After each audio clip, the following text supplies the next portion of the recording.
நீ பேசவா? பூவையாய் மலர்ந்தவள் பெண்ணே நீ பேசவா?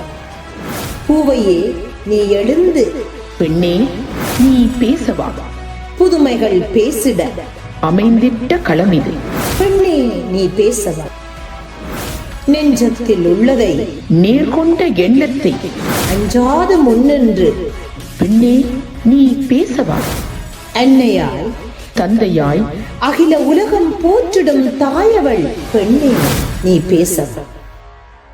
பெண்ணே நீ பேசவா? பெண்ணே நீ பேசவா நிகழ்ச்சிக்கான அனுசரணையை வழங்குபவர்கள் சுவிட்சர்லாந்தில் உங்களை அன்புடன் அழைக்கின்றார்கள். SMTS ஜுவல்லரியின் விதவிதமான தெரிவுகள், மனம் கவரும் வண்ணத்தில் மங்கையர்கள் கழுத்தையும் கையையும் அலங்கரிக்க நல்ல தரமான தங்க நகைகளை பெற்றுக்கொள்ள SMTS ஜுவல்லரி. தொழல் வல்லன் சோர்விலன் அஞ்சான் அவனை இகழ் வெல்லல் யாருக்கும் அரிது.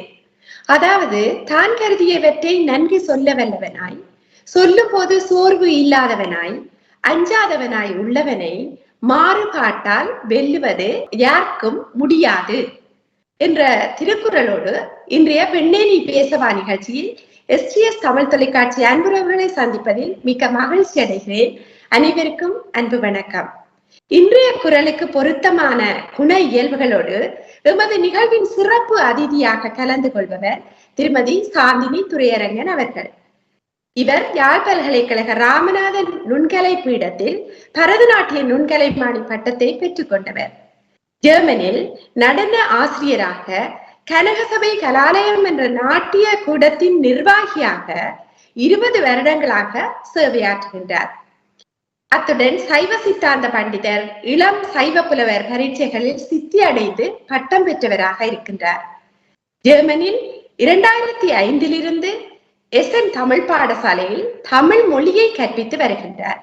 இதைவிட லண்டனை தளமாக கொண்டு இயங்குகின்ற திரு நடாமோகன் அவர்கள் நடாத்தி வருகின்ற லண்டன் தமிழ் வானொலி மற்றும் காமுக டிவியில் முற்றத்து மலர்கள் என்ற நிகழ்ச்சியை நடாத்தி வருகின்றார். இதுவரை 239 நிகழ்ச்சிகள் நிறைவடைந்திருக்கின்றன.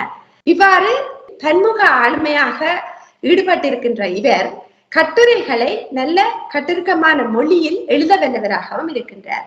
இவரை எங்களுடைய நிகழ்ச்சியில் வரவேற்றுக் கொள்வதில் மிக்க மகிழ்ச்சி அடைகின்றோம். வணக்கம் திருமதி சாந்தினி துரையரங்கன் அவர்களே. வணக்கங்கள் குணாலினி தயானந்தன் அவர்களுக்கும், STS தொலைக்காட்சியை நீண்ட காலங்களாக நடத்தி கொண்டிருக்கின்ற தேவானி அவர்களுக்கும், உறவுகளுக்கும் என் அன்பான வணக்கம். பெண்ணே நீ பேசவா? உங்களுடைய இளமை பருவம், கற்ற பாடசாலை, புலம்பெயர் பின்னான வாழ்வு, அதை பற்றி சொல்லுங்க. நான் இளமை பருவம் நிச்சயமாக எங்கட ஊர் பக்கம் போயே வர வேண்டும். எனது ஊர் பன்னாகம். பன்னாகம் என்று சொன்ன உடனே எல்லாரும் கேட்பின சுண்ணாகம் உண்டு. என்ன பல பேருக்கு தெரிந்தது சுண்ணாகம். பன்னாகம் என்றது சிலிபுரத்தில் ஒரு இடம், பண்பாளர்கள் வாழ்கின்ற இடம் என்பதால் பன்னாகம் என்ற பெயர் பெற்றது எங்கள் கிராமம். ஒரு சிறிய கிராமம் தான். அந்த கிராமத்தில் வாமதேவன், கண்மணி என்ற தம்பதிகளுக்கு 3வது மகளாக பிறந்தேன். அந்த ஊரின் 2 கண்களாக விளங்குகின்ற பன்னாகம் மேகண்டான் பாடசாலை ஒன்று. அதில் ஆண்டு 1 தொடக்கம் 11 வரை கல்வி கற்று பின்னர் உயர்தர பள்ளிக்காக சுழிபுரம் விக்டோரியா கல்லூரி என எல்லோராலும் அழைக்கப்படுகின்ற ஒரு பெரிய பாடசாலையில் உயர்தர கல்வியை கற்று பின்னர் யாழ் பல்கலைக்கழகத்தின் நுண்கலை பீடமாக விளங்குகின்ற ராமநாதன் நுண்கலை பீடத்தில் நடன பாடத்தினை படித்து 4 ஆண்டுகள் பட்டப்படிப்பாக படித்து நிறைவு செய்து பட்டதாரிகளுக்குரிய பயிலுறல் 6 மாதம் நடைபெற்றது. அதற்கு பிறகு நிரந்தர நியமனம் ஒன்று கிடைக்க பெற்றது. அராலி சரஸ்வதி மகா வித்தியாலயத்தில் நடன ஆசிரியருக்கு நிரந்தர நியமனம் கிடைத்தது. துரதிருஷ்டம் என்று தான் நான் சொல்லுவேன் அதை. ஏனென்றால் எனக்கு அது விரும்பிய துறையும் விரும்பிய தொழிலும் அதை செய்ய முடியவில்லை. 1 மாதம் தான் அந்த நியமனத்துடன் செய்யக்கூடியதாக இருந்தது. பெண்ணே நீ பேசவா? பின்னர் நீங்கள் ஜெர்மனிக்கு புலம்பெயர்ந்த பிறகு அதற்கு பிறகும் உங்களுடைய மனத்துக்கு விருப்பமான நடனத்தை கைவிடாமல் உடனடியாக தொடங்கி கொண்டு வருகிறீர்கள். நீங்கள் படித்த குருமார் மற்றும் உங்களை ஊக்குவித்தவர்கள்? நன்றி இந்த கேள்விக்கு. ஏனென்றால் எங்களை வளர்த்து விட்டவர்களுக்கு என்றும் நாங்கள் நன்றியுடையவர்களாக இருக்க வேண்டும் என்பது என்னுடைய விருப்பமும் என்னுடைய கருத்தும் அதுதான். பல ஆசிரியர்கள் வந்து போயிருக்கிறார்கள், காரணம் வெளிநாடு தான் என்று சொல்லலாம். நடன ஆசிரியர்களாக வருவார்கள், கொஞ்ச காலம் இருப்பார்கள், பின் வெளிநாடு சென்று விடுவார்கள். அந்த வகையில முதல் நடன ஆசிரியராக இருந்தவர் வாசுகி முகுந்தன் என்ற எல்லோராலும் அறியப்பட்டவர். கொழும்பில் நீண்ட காலங்களாக ஒரு நடன பாடசாலையை நிறுவி நடத்தி வந்தவர். இப்பொழுது ஓய்வில் இருக்கிறார். அவரிடம் ஆரம்பித்தேன். பின்னர் அவர் கொழும்பு வந்தமையினால நாங்கள் அங்கு ஊரில் இருந்து படிக்க முடியவில்லை. பிறகு இன்னொரு ஆசிரியர் எமது ஊரை சேர்ந்தவர், அதுவும் நடராஜா அன்பரசி என்று அழைக்கப்பட்டவர். அவர் தற்பொழுது லண்டனில் வாழ்ந்து கொண்டிருக்கிறார். அவரிடம் ஒரு 4-5 ஆண்டுகள் படித்திருப்பேன். அதன் காரணமாக இன்னொரு சோதா மாரிபுத்து என அன்று அழைக்கப்பட்டவர் சங்கானையில் இருந்தவர். அவரிடம் கல்வி பயின்று அவரும் இப்பொழுது திருமணமாகி உடுவில் பகுதியில் வசித்து வருகின்றார். அவரும் திருமணமாகி இத்தாலி வந்த பிறகு இன்னொரு ஆசிரியர் எங்கள் ஊரை சார்ந்தவர் பொன்னாலை சந்திரராஜா ஸ்ரீதேவி என அன்று இருந்தவர். இப்பொழுது ஸ்ரீதேவி கண்ணதாசன் என்ற பெயருடன் இப்பொழுது மிக பிரபலியமான ஒரு சந்திரபரத கலாலயம் என்ற நிறுவனத்தை நடத்தி மிக சிறப்புடன் நடத்தி கொண்டு வருகின்றார். அவர் இப்பொழுது வலிகாம வலிய நடனத்துறைக்கு பொறுப்பு ஆசிரியர் ஆலோசகராக இருக்கின்றார்.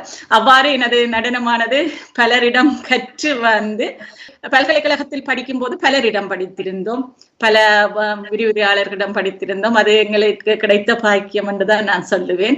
இவர்களை இந்த நேரத்தில் நினைத்து அவர்களது தாழ் பணிந்து வணங்குகின்றேன். உங்களுடைய பதிலில் உங்களுக்கு இருக்கிற குரு பக்தி, மற்றது இவ்வளவு மனித வளம் எங்களுடைய தாயகத்தில் இருந்து பிற நாட்டுக்கு போகிறது என்பதை ஒரு கொஞ்சம் நிமிஷங்களுக்குள்ள சொல்லுவீங்க. பெண்ணே நீ பேசவா? உங்களுடைய கனக சபை கலாலயத்தின் நோக்கம், அதன் தற்கால சேவைகள், அங்கு நீங்கள் பயிற்றுவிக்கின்ற நாட்டிய முறைகள், அந்த நடன கலைக்கூடத்திற்கு வருகின்ற பிள்ளைகளின் எண்ணிக்கை, ஜெர்மனில் தமிழ் சமூகத்தில் வகிக்கின்ற பங்கு. ஜெர்மன் வரும் பொழுது எசன் என்ற மாநிலத்துக்கு தான் வந்திருந்தேன். அங்குதான் எனது கணவர் வசித்திருந்தார். அங்கு நான் வரும் பொழுது எசன் மாநிலத்திலேயே 4 நடன ஆசிரியர்மார்கள் நடனம் கற்பித்துக் கொண்டிருந்தார்கள். அப்பொழுது திருமதி வேலாயுதம் என்று அழைக்கப்படுபவர்கள், அவர்கள் இப்பொழுது லண்டனில் வசித்து வருகிறார்கள். அவர்கள் ஒரு தமிழ் பாடசாலையை நடத்தி வந்தார்கள். அவர்கள் போய் வரும் பாதையில் வீடு, என்னுடைய வீடு, நான் அதில் சந்தித்த போது தமிழ் வந்து படிப்பீங்கள் என்று சொல்லி கேட்டிருந்தார்கள். முதலில் தமிழ் தொடங்கினோம். பிறகு நான் நடனம் முடித்தமையினால் நடன பாடத்தினை நீங்கள் கற்பிக்கலாமே என்று சொல்லி அந்த பாடசாலையிலேயே நடன பாடத்தினை கற்பிப்பதற்கு பிள்ளைகள் ஒரு 10 பிள்ளைகளுக்கிட்ட தொடங்கி இருந்தோம். ஆனால் அந்த பாடசாலையில் தொடர்ந்து கற்பிக்க முடியவில்லை. ஏனென்னா அந்த பாடசாலை வீடுகள், மேல் வீடு ஆக்கள் இருக்கும் வீடுகள், கீழே பாடசாலை. அப்ப தெரியும் தானே, நடனம் என்றால் உங்களுக்கு சத்தம் அதிர்வு போகும். அதில் தொடர்ந்து அந்த கட்டிடத்தில் எடுக்க முடியவில்லை. வேறு வேறு கட்டிடங்கள் மாறி அப்படி செல்லும் பொழுது அதை நான் தனிப்பட செய்ய வேண்டிய தேவை வந்துவிட்டது. என்னென்ன இடங்கள் தேடிக்கொண்டு செல்லும் பொழுது அதை என்னுடைய தனிப்பட்ட முயற்சியாலேயே சில இடங்களை தேடி பிடித்து அதனை செய்து வந்தோம். அதனால அப்படியே நடன பாடசாலையை தனிப்பட்ட ரீதியில் இப்பொழுது பல பிள்ளைகள் படிக்கிறார்கள், வருவார்கள், கொஞ்ச காலம் செய்வார்கள், போவார்கள், திருப்பி புதுசு வருவினம் படிப்பினம் போன. இவ்வாறு ஒரு கொஞ்சம் பிள்ளைகள் தொடர்ந்து படித்துக் கொண்டே இருக்கிறார்கள். 8ஆம் கிரேட் எடுத்த பிள்ளைகளும் இருக்கிறார்கள். அப்படி வளர்ந்து வரும்போது, ஆனால் இங்கு வந்து படிக்கிற பிள்ளைகளுக்கு கலைகளோடு அவர்கள் பயணிக்கும் போது அவர்களுடைய வாழ்க்கையிலும் பெரிய ஒரு மாற்றத்தினை நாங்கள் பார்க்கக்கூடியதாக இருக்கிறது. மற்ற கலைகள் படிக்காத பிள்ளைகள் எல்லோரையும் நாம் சொல்ல முடியாது. கலைகள் படிக்கிற பிள்ளைகளில் முக்காவாசி பிள்ளைகள் அந்த பண்புகள், பண்பாடுகள், கலாச்சாரங்கள் அதுகளுடன் தெரிந்து வளர்ந்து கொண்டிருக்கிறார்கள் என்றதுல மகிழ்ச்சி. அதுவும் புலம்பெயர்ந்த தேசத்தில் பல மொழிகளுடன் பழகிற பிள்ளைகள், பல மொழி ஆக்களுடன், பல நாடுகளுடன் பழகிற பிள்ளைகள் தங்கள் தாய்மொழியையும் தாய்மொழி தொடர்பான பண்பாடுகளையும் கலாச்சாரங்களையும் பேணுகிறார்கள் என்றதுல மகிழ்ச்சி. இதற்கு காரணம் அவர்களது பெற்றோர்கள் தான். பெற்றோர்களது வழிநடத்தினால்தான் அவர்கள் இதனை கொண்டு போகிறார்கள். இவ்வாறு நான் பிள்ளைகளுக்கு எனது பள்ளி படிக்கிற பிள்ளைகளிடம் நடனம் பாடத்தை படிக்கிற பிள்ளைகள் தமிழ் தெரியும், நல்லா தமிழ் தெரியும். சிலருக்கு தமிழ் பெருசாக தெரியாது. சில பரீட்சை எடுக்க விரும்புவர், சில பரீட்சை எடுக்க விரும்ப மாட்டார்கள். நான் அவர்களை கட்டாயப்படுத்துவதில்லை, நீ இந்த பரீட்சை எடு இந்த பரீட்சை எடு என்று ஒருவரையும் கட்டாயப்படுத்துவதில்லை. நீங்கள் விரும்பிய பரீட்சை எடுக்கலாம், ஆனால் தமிழ் மொழி மூலம்தான் எடுக்க வேண்டும் என்றது எனது விருப்பமும். அதனால பிள்ளைகள் சிலர் பரீட்சை எடுத்துக் கொண்டிருக்கிறார்கள், சில பரீட்சை எடுக்காமல் தொடர்ந்து படிச்சு கொண்டிருக்கிறார்கள், நிகழ்ச்சிகள் செய்வார்கள். பல இடங்களில் நிகழ்ச்சிகள் செய்திருக்கிறோம். இந்த அவர்களுக்கு STS அவர் நடத்தி கொண்டிருக்கிறவர்களுக்கும் நன்றாக தெரியும். ஒரு சந்தோஷமாக இந்த காலம் நகர்ந்து கொண்டு போயிருக்கிறது. ஏனென்றால் எனக்கு விருப்பம் அடுத்த பிள்ளைகள், அடுத்த எங்களோட சந்ததி, அடுத்த தலைமுறையை நோக்கி எங்களுடைய எனக்கு தெரிந்தது, நான் கற்றதை மற்றவர்களுக்கு கொடுக்க வேண்டும் என்றதுதான் எனது விருப்பம். நான் ஆனால் எசன் மாநிலத்தில் மட்டும்தான், எசன் நகரத்துல மட்டும்தான் படிப்பித்துக் கொண்டும் இருக்கிறேன். பெண்ணே நீ பேசவா? சைவ சித்தாந்த பண்டிதர் பட்டம், இளம் சைவ புலவர் பட்டம், அதெல்லாம் கஷ்டமான படிப்புகள் எல்லாம் படித்திருக்கிறீர்கள். அதில் நீங்கள் கற்றதும் பெற்றதும் என்ன? நிறையவே கற்றிருக்கிறோம், நிறையவே பெற்றிருக்கிறோம். ஏலெவல் படித்து முடித்து விட்டு இருந்த பொழுது என்னுடன் நண்பி அக்காமார் இருந்தார்கள். அந்த அக்காமார் எனக்கு சொல்லி இருந்தார்கள், நீங்க சைவ சித்தாந்தம் படிக்கலாமே, சைவ புலவர் படிக்கலாமே என்று சொல்லி இருந்தார்கள். அதன் அடிப்படையில் யாழ்ப்பாணத்தில் சைவ பரிபாலன சபை என்ற ஒரு அமைப்பு இருக்கின்றது, நீண்ட காலங்களாக இயங்கி வருகின்ற அமைப்பு. அந்த அமைப்பின் ஊடாகத்தான் இந்த பரீட்சைகள் நடைபெற்றுக் கொண்டிருக்கின்றன. அந்த அமைப்பினர் வகுப்புகள் நடத்துவார்கள். சனி ஞாயிறு கிழமைகளில் காலையில் இருந்து மாலை வரை வகுப்புகள் நடைபெறும்.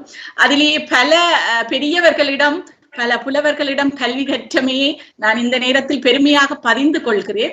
அதில் சைவ புலவர் செல்லத்துறை அவர்கள் அண்மையிலே எங்களை விட்டு பிரிந்து இப்போது 3 ஆண்டுகள் ஆகியிருக்கின்றது. அடுத்து சைவ புலவர் திருஞான சம்பந்தர் என்று சொல்லி ஒருவர் இருந்தவர், அடுத்த திருநாவுக்கரசர் என்று சொல்லி இன்னொருவர் இருந்தவர், சைவ புலவர் கந்தசாமி ஐயா என்று சொல்லி ஒருவர் இருந்தார். உண்மையிலே இவர்களிடம் கற்க கிடைச்சது பெரும் பாக்கியம் என்றுதான் சொல்ல வேண்டும். அவர்களை இந்த நேரத்தில் நான் பலர் இதுல அவர்களது ஆன்மா இப்பொழுது இறைவனின் பாதங்களில் சரணடைந்திருக்கின்றது.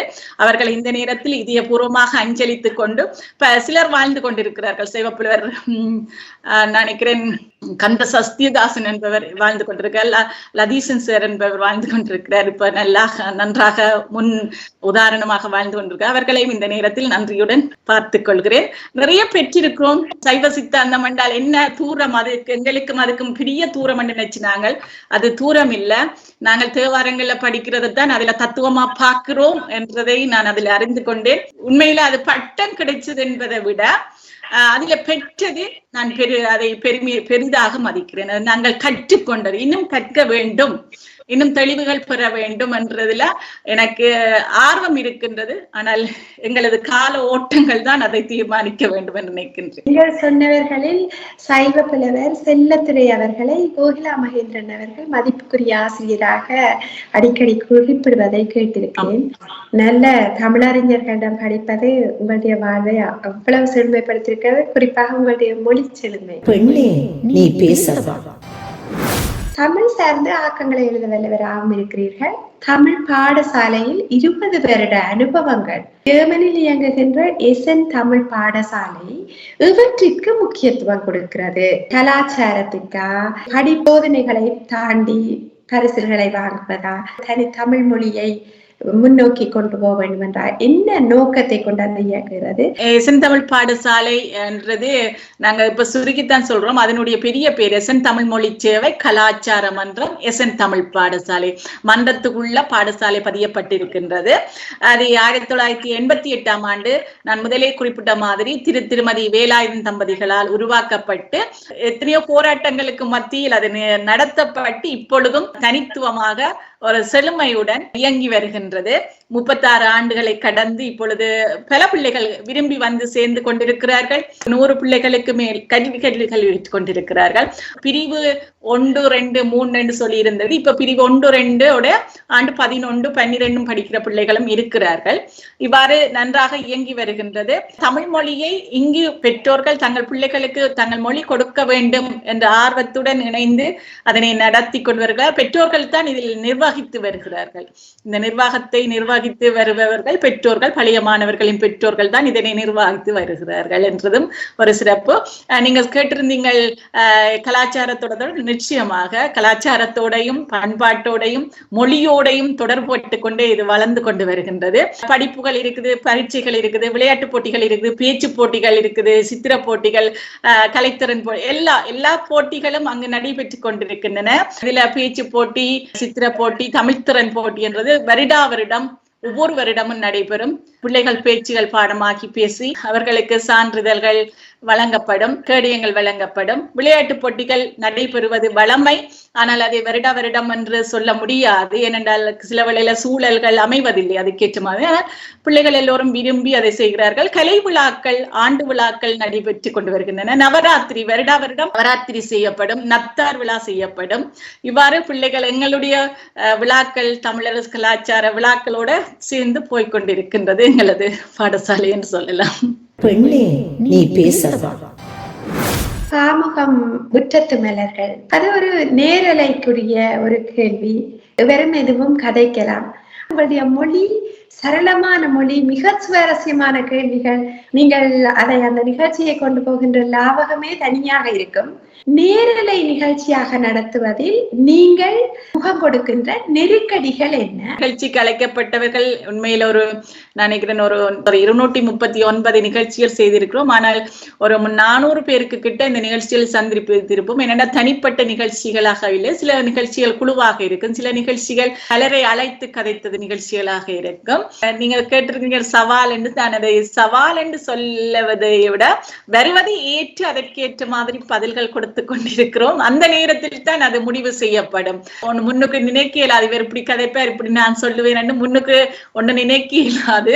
வருவதை எதிர்கொண்டு திருப்பி அடிக்கிறது தான். கூடுதலாக எல்லோரும் விதண்டாவாதங்கள் செய்வது குறைவு. வேண்டும் என்று சில வேளை மடக்கோணும், விடுத்த வேணும், எடுக்க வேணும் என்று சொல்லி அப்படி நினைப்பது ஒருவரும் இல்லை என்றுதான் சொல்லலாம். சில கேள்விகள் வந்தாலும் அதற்கேற்ற பதில்கள் கொடுக்கப்பட்டிருக்கின்றன என்றுதான் நான் சொல்லுவேன். மிகவும் விரும்பி செய்வேன் இந்த முற்றத்து மலர் நிகழ்ச்சி. ஏனென்றால் நாங்கள் தான் அந்த விருந்தினரை தேடி எடுத்து அவர்களிடம் இருக்கும் திறமைகளை, அனுபவங்களை நாங்களும் பெற்றுக்கொள்கிறோம். அதே போல உறவுகளும் பார்த்து கொண்டிருக்கும் உறவுகளும் பெற்றுக்கொள்வார்கள், வாழ்த்துவார்கள். விரும்பி செய்வதால் நான் அதை சவால் என்று சொல்வதை விட ஒரு விரும்பி செய்து கொண்டு போகின்ற ஒரு நிகழ்வாக அது இருக்கின்றது என்று சொல்லுவேன். பெண்ணே நீ பேசவா? உங்களுடைய நிகழ்ச்சியில் உள்ள இன்னொரு அம்சம், வளரிளம் பிள்ளைகளும் வந்து கதைக்கிறார்கள் மிக அழகான தமிழில். தாங்கள் இந்த உங்களுடைய அமைப்பினூடாக எவ்வாறு தாங்கள் வளர்ந்தார்கள் என்பதை கூட நல்ல பண்பான முறையில் சொல்லுகின்ற பிள்ளைகளை எல்லாம் நான் கண்டேன். எவ்வாறு நீங்கள் வளரிளம் பிள்ளைகளுக்கு, குழந்தைகளுக்கு, சிறுவர்களுக்கு சந்தர்ப்பங்களை வழங்குகிறீர்கள்? முதல்ல இதுக்கு நடாமோகன் அவர்களுக்குத்தான் எனது நன்றியை சொல்ல வேண்டும். திரு நடாமோகன் அவர்களும் திருமதி நடாமோகன் அவர்களும் இதனை நடத்தி கொண்டு வருகிறார்கள். 27 வருடங்களை கடந்து ஓடிக்கொண்டிருக்கின்றது. நடாமோகன் அவர்கள் ஆரம்பித்தது சன்ரைஸ் என்ற வானொலி. அது இன்றைய தினம் 35 முடிந்து 36வது ஆண்டில் காலடி வைக்கின்றது. இந்த நேரத்தில் அவர்களுக்கும் எனது அன்பான நன்றியையும் வாழ்த்துக்களையும் சொல்லுவதில் மகிழ்ச்சி அடைகிறேன். நீங்க சொன்ன மாதிரி நடாமோகன் அவர்களுக்கு விருப்பம் அடுத்த சந்ததியை வளர்க்க வேண்டும் என்றுதான் அவருடைய விருப்பம். பிள்ளைகளுக்கு தட்டி கொடுக்கிற விதம் வித்தியாசம். எல்லோரும் யோசிப்பார்கள், அன்பா தட்டி கொடுப்போம். அவர் கேட்கிற கேள்வி எதிர்வளமாகத்தான் இருக்கும். பிள்ளைய ஒரு வளம் போனாருன்னா, நீ ஏன் இப்படி நினைக்கல, இப்படி யோசிச்சு பாரு, இப்படி செய்து பாருன்னுதான் மட்ட வளத்துக்கு தான் சொல்லுவார். வருகிற பிள்ளைகளை நாங்களும் தட்டி கொடுக்க வேண்டும் என்றதுதான் எனது எண்ணமும். வருகிற சந்ததி தான் எங்களுக்கு முக்கியம். நாங்கள் அங்கிருந்து வந்தோம், வாழ்ந்து கொண்டிருக்கிறோம். அவர்களை நீ செம்மையாக எங்களது கலாச்சாரங்கள், பண்பாடு வாழ வேண்டும் என்றால் நாங்கள் அவர்களை சேர்த்து அவர்களுக்கு தட்டி கொடுத்து கொண்டு போக வேண்டும். அந்த வகையில அவர்களை இணைத்து முட்டத்து மலர்கள் என்ற படியினால எங்களது முட்டத்தில் மலர்கின்ற மலர்கள் எல்லோரையும் அழைப்பதுதான் இந்த நிகழ்ச்சியின் நோக்கமாக இருக்கிறது. பெண்ணே நீ பேசவா? உங்களுடைய அறிவிப்பு துறை நிகழ்ச்சி தொகுப்பாளராக இருப்பது பற்றி, இந்த துறையில் உங்களை விருப்பமும் உங்களை ஈடுபடுத்திக் கொள்ளவும் இவரை நீங்கள் வழிகாட்டியாக கொண்டீர்கள்? முதலாவது நிகழ்ச்சி நான் எனது அப்பா பற்றி தான் கதைக்கிறதற்கு முற்பட்டேன். ஏனென்றால் ஒரு வருடத்தில் வருகின்ற பங்குனி மாதம் 3வது மாதம் மூத்தோர்கள் மாண்பு போட்டு மாதம், மூத்தவர்களை மதிக்கிற மாதம் என்று சொல்லி இவர் பேர் வச்சிருக்கிறார் நடாமுகன் அவர்கள். அப்ப அதிலே என்னுடைய அப்பாவை பற்றி நான் கதைக்க வேண்டும் என்றுதான் முதலாவது நிகழ்ச்சி முற்பட்ட போது நடாமோகன் அவர்கள் தான் என்னுடன் கதைத்திருந்தார். அது அப்பாவை பற்றி அவர் தான் கேள்வி கேட்க நான் சொல்லிக் கொண்டிருந்தது. அப்போது அவர் சொன்னார், நீங்கள் இன்னொரு நிகழ்ச்சி செய்வதற்கு நீங்கள் உங்களை ஆயத்தப்படுத்தலாமே, தயார்படுத்தலாமே, உங்களுடைய வளங்கள் இருக்குது என்று சொல்லி அவர் தான் முதலில் ஊக்குவித்தார். பிறகு வரும் உறவுகள் கேட்டுக்கொண்டிருந்த உறவுகளும் வந்து சொல்லும் பொழுது நீங்கள் நிகழ்ச்சி செய்யக்கூடிய மொழி வளம் இருக்கிறது, பேசுகிறீர்கள் என்று சொல்லியிருந்தார்கள். சரி, செய்து பார்ப்போம் என்ற ஒரு துணிவுடன் ஆரம்பித்து அது நகர்ந்து கொண்டிருக்கின்றது. பல உறவுகள் தட்டி தருவார்கள். இந்த நிகழ்ச்சியில் ஒரு சிறப்புன்னா வந்து கதைத்தவர்களும் தன்னுடைய இன்னொரு ஆள் இருக்கிறார், அவரையும் எடுங்கோவன், அவருடையும் கதைங்கோவன், அவர்கிட்டையும் நல்ல அனுபவம் இருக்குது என்று சொல்லி இணைத்து தாரவர்களும் பலர் இருக்கிறார்கள். அதோட ஒருவர் நிகழ்ச்சிக்குள்ளே வருவதில்லை, கேட்பார் நிகழ்ச்சியை. ஆனால் அவர் எனக்கு நேரடியா சொல்ல மாட்டார், இன்னொருவர் மூலம் அந்த பிள்ளைகிட்ட இந்த வேற கொடுங்கோ, இந்த பேரை கொடுங்கோ, இந்த நம்பரை கொடுங்கோ என்று சொல்லி இன்னொரு மூலம் கொடுத்து அந்த நம்பர் 3வது ஆளால எனக்கு கிடைக்கக்கூடிய இப்படியும் உறவுகள் இருக்கிறார்கள். தாங்கள் வராட்டிலும் தாங்கள் கதைக்காட்டிலும் மற்றவரை இணைச்சு விட வேண்டும், மற்றவர்களது அனுபவத்தை எல்லோரும் கேட்க வேண்டும், அவர்களை பாராட்ட வேண்டும், அவர்கள் இருக்கும் பொழுது மதிக்க வேண்டும் என்று சொல்லி அந்த மற்ற உறவுகள் நினைக்கிறார்கள் தானே. அது உண்மையில ஒரு பெரிய ஒரு மனசு என்றுதான் சொல்லலாம். எல்லோருக்கும் அந்த மனசு வருவதில்லை. இவ்வாறான உறவுகளும் எங்கள் மத்தியில் வாழ்ந்து கொண்டிருக்கிறார்கள் என்றது மிக சந்தோஷமாக இருக்கிறது. இந்த நிகழ்ச்சியில் சந்தோஷமாக போறது உறவுகளினுடைய உற்சாகங்கள் தான் என்று சொல்லலாம். பெண்ணே நீ பேசவா? நீங்கள் செய்கின்ற வேலைகள் நடன ஆசிரியராக இருக்கட்டும், நிகழ்ச்சி தொகுப்பாளராக, தமிழ் ஆசிரியராக இருக்கட்டும், மக்களுடன் மிகவும் ஊடாடுகின்ற தொழில்களை புரிபவராக நீங்கள் எங்களுடைய பெண்களுக்கு ஏதாவது செய்திகளை சொல்ல விரும்புகிறீர்கள்? நாங்கள் நிறைய செய்திகளை சொல்லலாம், ஆனால் அதை நடைமுறைக்கு கொண்டு வர வேண்டும். கதைத்து விட்டு போவதில் ஒரு பயனும் இல்லை, அதை செயற்படுத்துவதுதான் முக்கியம். அதில் தான் எனக்கு ஈடுபாடும். அதுதான் சொல்லுவார்கள் தானே, விழலுக்கு இறைத்த நீர் போல் ஆகக்கூடாது என்று சொல்லி நாங்கள் செய்கிற செயல் மூலம் பார்த்துட்டு மற்றவர்கள் இவர் ஏதோ செய்கிறார், இவர் இதுக்காக செய்கிறார் இது சொல்லி உணர்ந்து அவர்கள் பார்த்து செய்வார்கள் நினைக்கிறேன். நாங்கள் நிறைய சொல்லலாம், எங்களை விட மில்லியன் அளவுக்கு நாங்கள் சொல்லிக் கொண்டு போகலாம். ஆனால் சொல்வதை விட செயலில் காட்டுவதுதான் சிறப்புன்னு நான் நினைக்கிறேன். பெண்கள் என்று நீங்க சொன்ன மாதிரி நாங்கள் ஜெர்மன் எழுத்தாளர் சங்கம் என்று சொல்லி அதுல நானும் ஒரு அங்கத்தவராக ஒரு உறுப்பினராக இருந்து செயற்பட்டு கொண்டிருக்கிறேன். அதுல ஜெர்மனியில் வசிக்கும் பெண் எழுத்தாளர்கள் பற்றிய தொகுப்பு ஒன்று செய்து கொண்டு வருகிறேன். 36 பெண் எழுத்தாளர்களை தொகுத்திருக்கிறேன். இன்னும் பெண் எழுத்தாளர் இருக்கிறார்கள், பலரை அணுகி இருக்கிறேன், பதில்கள் கிடைக்கவில்லை, பலர் மறுத்திருக்கிறார்கள். விடுவதில்லை, 50 பேராவது சேர்க்க வேண்டும் எண்ணம் இருக்கிறது. இந்த சந்தர்ப்பத்தில் STS தொலைக்காட்சி பலர் பார்த்து கொண்டிருப்பார்கள். எழுத்தாளர்களாக இருந்தால் உங்கள் பக்கங்களையும் நாங்கள் அறிவதற்கு ஆவலாக இருக்கிறோம். என்னுடன் தொடர்பு கொள்ளுங்கள், அல்லது தேவானியோடைய தொடர்பு கொள்ளலாம். தேவானைக்கு தெரிஞ்ச தேவானை எங்களுக்கு சொல்லுவார். என்றால் அவரும் இந்த மக்களோடு செயற்பட்டு கொண்டிருக்கிறார். இந்த பணிகளை விரும்பி செய்பவர். அடுத்து அதை நான் இந்த நேரத்துல சொல்லுறதுல மகிழ்ச்சி அடைகிறேன். நன்றி குணாலினி, உங்களுக்குத்தான் நன்றி தேவானை. இந்த நேரத்தில் பெண்ணே நீ பேசவா? நீங்கள் ஒரு ஓய்வில்லாமல் ஓடி திரிபவராக படிப்பித்துக் கொண்டிருக்கிறீர்கள், அல்லது குடும்ப அலுவல் அல்லது சமூக பணி, மிகவும் சந்தோஷமாக அவற்றை செய்து கொண்டு பாருங்கள். உங்களுடைய இந்த ஆளுமை பண்புகள் அல்லது நேர முகாமையில் நீங்கள் நல்லவரா? உங்களுடைய இந்த பண்புகள் நிறைய வேலைகளை செய்வதற்கு உதவி செய்யும். உண்மையில எங்களுடைய குடும்பமும் இதுக்கு பக்கபலமாக இருக்கு. கடை வைத்திருக்கிறோம், கடையில் உதவிகள் செய்ய வேண்டியது எனது கடமை. மகன் ஒருவர் இருக்கிறார், அவரையும் பார்க்க வேண்டும். எங்களுடைய மனம் தான் எல்லாம். எனக்கு நேரம் இல்லை என்று சொல்வது சோம்பறித்தனம் நினைக்கிறேன். நான் 24 மணித்தியாலங்கள் கடவுளை எங்களுக்கு தந்திருக்கிறார். அந்த 24 மணித்தியாலங்களை நாங்கள் தான் பகுத்து பயன்படுத்த முடியாமல் திணறுகிறோமே ஒழிய நேரம் இல்லை என்று பதில்களை சொல்வது தவிர்க்கப்பட வேண்டும் என்றது என்னுடைய கருத்து. அடுத்தது என்ன செய்ய போகிறோம், இது இந்த வேலையை இந்த நேரத்துக்குள் செய்யலாமா என்று சொல்லி ஒரு பகுத்து ஆராய்ந்து, சில வேளைகளில் கடையிலேயே எல்லா வேலைகளையும் செய்ய வேண்டியிருக்கும். அவர்களை கடை வேலையும் பார்த்து கொண்டு ஆக்களோட கதைச்சு கொண்டு இந்த நிகழ்ச்சிகளை ஒழுங்குபடுத்துற வேலைகள், பள்ளிக்கூட வேலைகளா இருந்தாலும் கடையில கொண்டு எழுதி வைத்து அந்த நேரங்களை பயன்படுத்திக் கொள்வோம். சும்மாக சோம்பலா ஒரு கதிரையில ஒரு இடத்துல இருப்பது என்பது குறைவு இல்லையென்றே சொல்லலாம். பெண்ணே நீ பேசவா. உங்களுக்கு ஒரு சின்ன மகன் இருக்கிறார். அவரை வளர்க்கிற போது இவ்வளவு ஆளுமை உள்ள பெண்ணாக நீங்கள் வளர்க்கிற போது அந்த அனுபவங்கள் சிறுவர்களுக்கு பெற்றோர் குறிப்பாக தாய்மார் பாரான வகிபாகத்தை பிள்ளைகளின் வளர்ப்பில் செய்யலாம். அதை பற்றி நான் எல்லா தாய்மாரும் படுறவே கஷ்டங்கள் ஒரு பிள்ளையோட படத்தான் வேண்டும். அது எல்லா தாய்மாருக்கும், ஆளுமை இருக்கோ ஆளுமை இல்லையோ, வேலையோ வேலை இல்லையோ, அது எல்லா தாய்மாருக்கும் அந்த இது இருக்கும். பிள்ளைகள் என்றால் தாய ஒரு கண்ணோட்டத்துல பார்ப்பார்கள். ஆனால் ஆசிரியர் என்று போகும்பொழுது இன்னொரு கண்ணோட்டத்தில் அவர் பார்ப்பார்கள். ஆசிரியர் சொன்னா கேட்க வேண்டும், ஆனால் அம்மா சொல்வதை கேட்க வேண்டும் என்ற அந்த எண்ணம் இல்லை. அந்த வகையில் தான் எங்களது சமூகம் இப்படி போய்கொண்டிருக்கின்றது. பிள்ளையை வளர்ப்பது என்பது ஒரு கவனத்துடன் செய்ய வேண்டிய ஒரு வேலை. ஒரு நல்ல கவனமாக அதை செய்ய வேண்டும். நாங்கள் சும்மா பிறந்துட்டு அதை விட்டுட்டு அவர் தண்ட பாட்டுல வளருவேன், நான் இந்த பாட்டுல இருப்போம் அப்படி சொல்லி கொண்டிருப்பது ஒத்துக்கொள்ள மாட்டேன் அந்த கருத்துக்கு. ஆனால் அவர்களை கண்காணிக்க வேண்டும், அவர்களை நெறிப்படுத்த வேண்டிய இடங்களில் நெறிப்படுத்த வேண்டும், கட்டுப்படுத்த வேண்டிய இடங்களில் கட்டுப்படுத்த வேண்டும். பிள்ளைகளை அவ்வாறு செய்தால்தான் அவர்களுடைய வருங்காலங்கள் எதிர்காலங்கள் நன்றாக இருக்கும். பெண்ணே நீ பேசவா.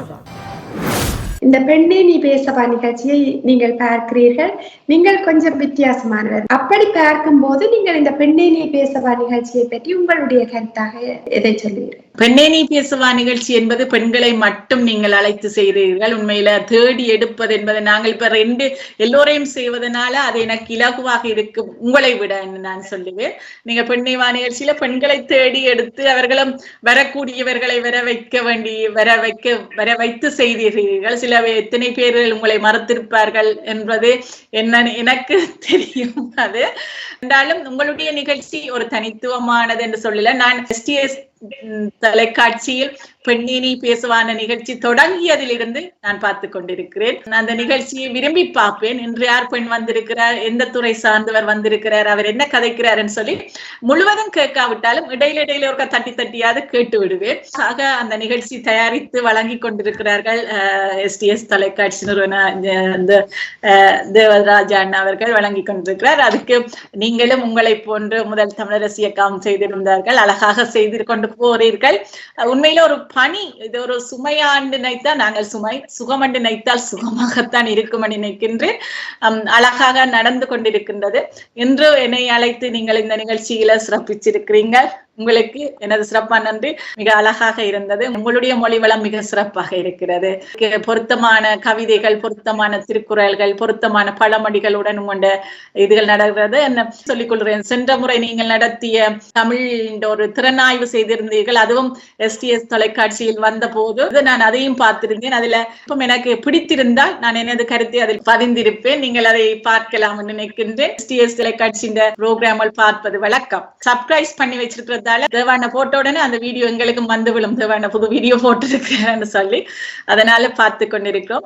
மிக்க நன்றிகள். இந்த நேரத்துல உங்களுக்கும் தேவராஜா அண்ணாக்கு நன்றி. பெண்களை தேடி எடுப்பது உண்மையில் சிரமம், மிகவும் தயக்கம் கொள்கிறார்கள். பொது வெளியில் கதைப்பதற்கு பல பேருக்கு நேரம் இல்லை.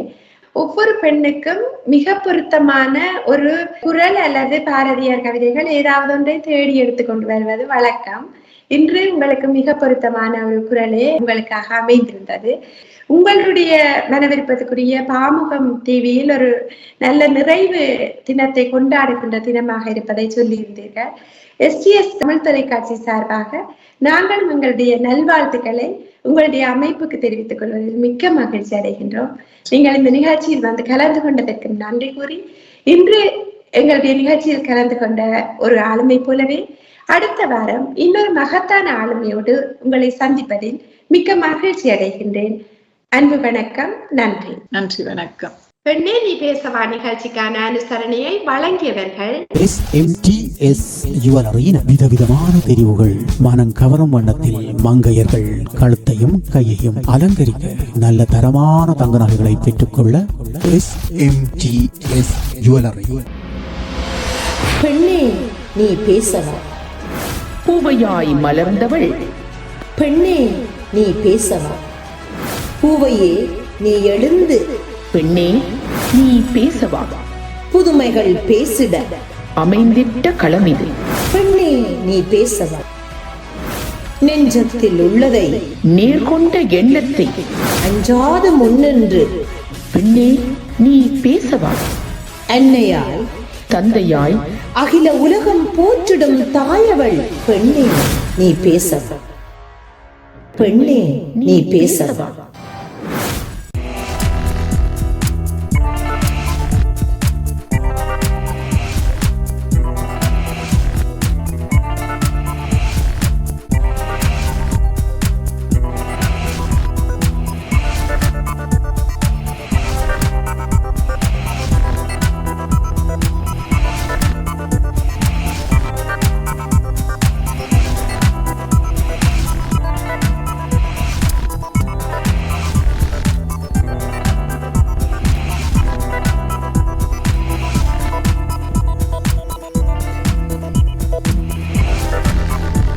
சுவிட்சர்லாந்தில் உங்களை அன்புடன் அழைக்கின்றார்கள் SMTS ஜுவல்லரியின் விதவிதமான தெரிவுகள் மனம் கவரும் வண்ணத்தில் மங்கையர்கள் கழுத்தையும் கையையும் அலங்கரிக்க நல்ல தரமான தங்க நகைகளை பெற்றுக்கொள்ள SMTS ஜுவல்லரி.